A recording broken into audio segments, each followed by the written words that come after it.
இந்த திட்டங்களில் வந்து ஒரு சில மட்டும் நான் குறிப்பாக சொல்லிடுறேன். கோவையில் வந்து உள்ள அனைத்து நீர்நிலைகளும் கடந்த 10 ஆண்டுகளாக அதில் வந்து நிறைய அந்த சூவேஜ் கலப்பு விஷயம்லாம் வந்து சரியாக அட்ரஸே பண்ணல. அதனால தான் நீங்கள் பார்த்தீங்கன்னா கூட பல நம்ம வாட்டர் பாடிஸ் எல்லாமே கொஞ்சம் மாசுபட்டிருக்கு. எனவே அதை சரி செய்வதற்கு ஆங்காங்கே மினி எஸ்டிபிஸ் செய்வதற்கான திட்டங்கள் தீட்டியிருக்கிறோம். அதே போல் மாவட்டத்துக்கு ஒரு ஏற்கனவே அறிவித்த பன்னோக்கு கிரிக்கெட் ஸ்டேடியம் ஏற்கனவே மாண்புமிகு முதலமைச்சர் அவர்கள் அதை அறிவித்து விட்டார். மகத்தான பிரம்மாண்டமான சர்வதேச தரத்திலான பிரம்மாண்டமான ஒரு கிரிக்கெட் ஸ்டேடியம் இங்கே நிச்சயமாக அமைக்கப்படும். மெட்ரோ ரயில் திட்டம் ஏற்கனவே 10,000 கோடிக்கு மேலே நாம் நமது தமிழ்நாடு முதலமைச்சர் அவர்களின் அறிவிப்பின்படியே அவரது தேர்தல் வாக்குறுதிப்படியே நிச்சயமாக அமைக்கப்படும் என்ற அந்த அறிவிப்பையும் அவர் கொடுத்திருக்கிறார். இப்படி குறிப்பான பல்வேறு திட்டங்கள் கோவைக்காக வழங்கப்பட்டுள்ள நிலையில் சிறு குறு தொழில்களுக்கு இந்த ஜிஎஸ்டி வந்த பிறகு அவர்களுக்கு ஏற்பட்டிருக்கும் அந்த தாக்கம் மிகப்பெரிய இழப்பு அவர்களுக்கு ஏற்பட்டு வருகிறது. ஜிஎஸ்டியை ஒட்டுமொத்தமாக ரீவிசிட் செய்வோம் என்று உறுதியளித்திருக்கிறோம். அதை தாண்டி ஒரு சில சிறு குறு தொழில்கள் குறிப்பாக இப்போ நம்ம படித்த மாதிரி வெல்டர்ஸ், நம்ம கிரில் மேனுஃபேக்சரிங் வச்சுக்கோங்க, அவங்களுக்கு வந்து ஒரு தனி தொழில்பேட்டை. இப்போ கிரில் மேனுஃபேக்சரிங்லாம் பார்த்தீங்கன்னா கிரில்லு கேட்லாம் பண்ணுறவங்களாம் இங்கே கோவைக்குள்ளேயே பல இடத்துல சிறு கடைகளில் இருக்காங்க. அவங்களுக்கெல்லாம் ஒரு தனியாக ஒரு சிப்காட் மாதிரி அங்கே தனியாக சிப்கோ மாதிரி அமைத்து அங்கே அவர்களை நகர்த்துவதற்கான வேலை.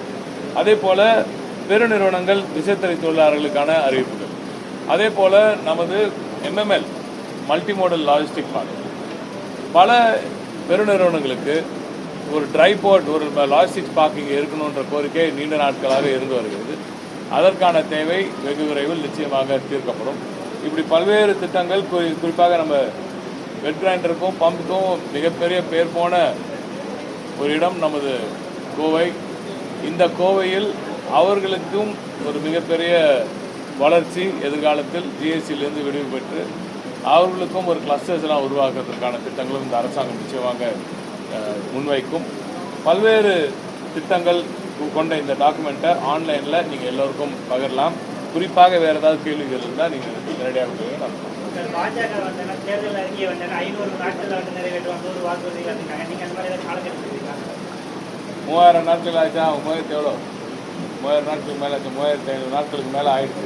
ஏற்கனவே அவங்க ஆட்சிக்கு வந்து அவங்க ஆட்சியிலேருந்து வெளியே போகிறதுக்கான அறிகுறி இன்றைக்கி டெல்லியில் அவங்க ஆவணங்களை எடுத்து அதையும் காட்டிவிட்டார். 3500 நாட்களில் அவர்கள் செய்யாததை இன்னும் ஒரு 500 நாட்கள் வேறு தேவைன்னு கேட்பது எந்த விதத்தில் நியாயம் என்று மக்களை கேட்கிறார்கள். ஏன்னால் அவர்கள் கேட்பதில் எந்த நியாயமும் இல்லை, அவர்கள் செய்வதற்கான தகுதியும் அவர்களுக்கு இல்லை. இதுவரை அவர்கள் சொன்னதை செய்ததாக சரித்திரமும் இல்லை. எனவே நிச்சயமாக செய்ய மாட்டார்கள் என்ற அந்த எண்ணம் மக்களுக்கு இருக்கிறது. திராவிட முன்னேற்ற கழகத்தை பொறுத்தவரை நாங்கள் இதுவரைக்கும் சொன்னதை எல்லாம் செய்திருக்கிறோம் என்ற அந்த ட்ராக் ரெக்கார்டு இருக்குது மக்கள்கிட்ட.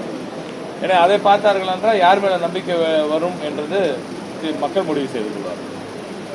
திமுக வந்து ஓட்டுக்கு 500 அப்படின்னு சொல்லி போட்டுருக்காங்கன்னு சொல்லி மறுமலர்ச்சி மக்கள் இயக்கத்தினுடைய தலைவர் தேர்தல் அதிகாரிகிட்ட புகார் பண்ண போட்டிருக்காரு. தோல்வி பயத்தில் இருக்கிறவங்கலாம் 1008 புகார் கொடுப்பாங்க. எல்லாத்தையும் உட்காந்து பதில் சொல்லிட்டு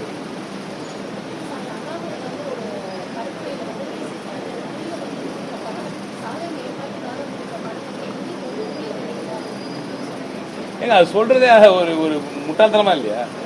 ஒரு ஒன்றிய அரசு ஒரு கொடுக்குற நிதியை எங்கே போகிறதுன்னு தெரியலன்னு சொல்கிறது ஒரு பொறுப்பான ஒரு ஒன்றிய அரசு சொல்கிற விஷயமா அது? அப்போ எந்த அளவுக்கு அவங்களுக்கு அறிவு இல்லைன்னு ஒத்துக்கணும், இல்லை அவங்களுக்கு ஒரு ஸ்ட்ரக்சர் இல்லைன்னு ஒத்துக்கணும், இல்லை அவங்க கொடுக்குற நிதி வந்து ஒட்டுமொத்தமாக அவங்க சொல்கிறது பொய்ன்றதை அவங்களே ஒத்துக்கிறாங்கன்னு தான் சொல்லணும். எங்கே போகிறதுன்னு தெரியலன்னு சொல்கிறது இதெல்லாம் ப்ராக்டிக்கலாக பாசிபிளாக யோசிச்சு பாருங்க. இருக்கிற டேட்டா எல்லாம் வச்சுருக்காங்க. இன்றைக்கி ஒட்டுமொத்த மக்கள் தமிழக மக்கள் என்ன சாப்பிட்றாங்க, ஒட்டுமொத்த இந்தியாவில் மக்கள் என்ன சாப்பிட்றாங்க, என்ன உடுத்துறாங்க, என்ன பேசுகிறாங்கன்ற வரைக்கும் ஒட்டு கேட்குற வரைக்கும் வேலையை பண்ணிட்டு இருக்காங்க அவங்க. அப்படிப்பட்டவர்களுக்கு ஒன்றிய அரசு நிதி வந்து எங்கே போகுதுன்னு தெரியாமல் இருக்குமா? இது சொல்கிறதுல ஏதாவது அர்த்தத்தோடு சொல்லணும். எதை வேணால் பெதற்றி போகக்கூடாதுல்ல, அந்த வேலையை தான் செஞ்சுட்டு இருக்காங்க. எழுந்துக்க சொல்லுங்க, முடிச்சுக்க சொல்லுங்க, மேலே தூக்கிட்டே இருந்தா அப்படி.